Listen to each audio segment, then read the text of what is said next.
আজকের এই ঘটনাটি মিরপুর ১ ঈদগাহ মাঠের পাশেই। দেখতে পাচ্ছেন একটা গাড়িকে জনগণ দুমড়ে মুচড়ে দিচ্ছে। এর একমাত্র কারণ যেটা আমরা প্রত্যক্ষদর্শী হিসেবে এখানে দেখেছি বা শুনেছি মানুষের কাছ থেকে, চারপাশে মানুষ যেটা বলছে বা উৎসুক জনতা যেটা বলছে যে এই গাড়ির যে ড্রাইভারটি ছিল সে বেপরোয়াভাবে গাড়িটিকে ড্রাইভ করেছে এবং রাস্তাঘাটে মানুষকে দুর্ঘটনা ঘটিয়ে মানুষকে অ্যাক্সিডেন্ট করে দেন তারপরে এখানে এসেছে। শেষ পর্যন্ত জনগণ তাকে পিছু ধাওয়া করে এখানে এসে তাকে ধরতে পেরেছে এবং তার গাড়িটিকে ভেঙে মুচড়ে দিচ্ছে। দেখতে পাচ্ছেন আপনারা বর্তমান পরিস্থিতি কেমন তৈরি হয়েছে। আর যে ছেলেটি গাড়িটি ড্রাইভ করতেছিল সে বর্তমানে লুকায়িত অবস্থায় রয়েছে।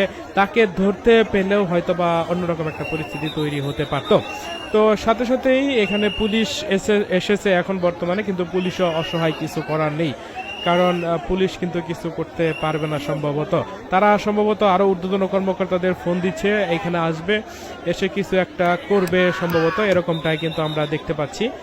তো দেখতে পাচ্ছেন পুলিশ কিন্তু জনগণকে থামাতে পারছে না, কোনোভাবেই থামাতে পারছে না। এরই মাঝে সেনাবাহিনী কিন্তু উপস্থিত। এখানে সেনাবাহিনীর আমরা 3টি গাড়ি দেখেছি, 3টি গাড়ি এসে এখানে উপস্থিত, সবাইকে বোঝাচ্ছে এবং মানুষজনকে সরিয়ে দিচ্ছে, এখান থেকে জায়গা করে নিচ্ছে যেন কিছু একটা করা যায় কিনা সেটার জন্য।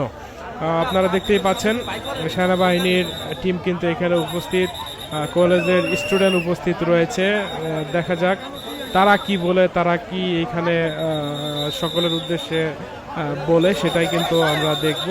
আসলে ঘটনাটি খুবই দুঃখজনক এবং বেদনাদায়ক। বর্তমান ঢাকা শহরে যে গাড়ি ড্রাইভ করে অনেক ইয়ং ছেলেমেয়েরা কিন্তু অনেক ভাবে বেপরোয়া গাড়ি কিন্তু ড্রাইভ করে থাকে, এর জন্য কিন্তু মূলত এই ঘটনাগুলো ঘটে থাকে চারপাশে।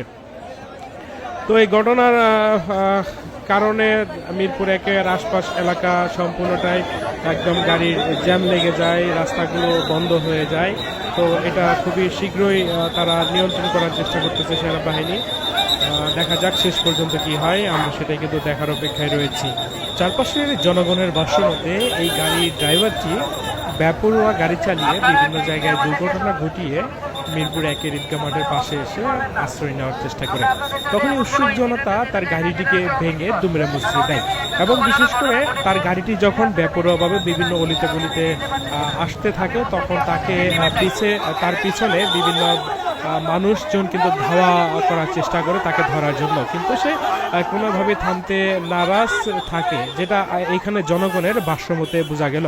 উত্তেজনা নিয়ে ক্ষিপ্ত হয়ে তার গাড়িটিকে ভাঙচুর করতেছে, যদিও বিস্তারিত তারাই বলতে পারবে। তবে এইখান থেকে যতটুকু জানতে পেরেছি যে গাড়ির যেই মেন যে ড্রাইভার ছিল সে মূলত বেপরোয়া গাড়ি চালিয়ে বিভিন্ন দুর্ঘটনা ঘটিয়েছে রাস্তাতে। তো এর জন্যই তার পিছে পিছে ধাওয়া করে উৎসুক জনতা এবং তাকে শেষমেশ মিরপুর 1-এর ঈদগাহ মাঠের পাশে তাকে ধরে ফেলে।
সেটা সেগুলো রাখো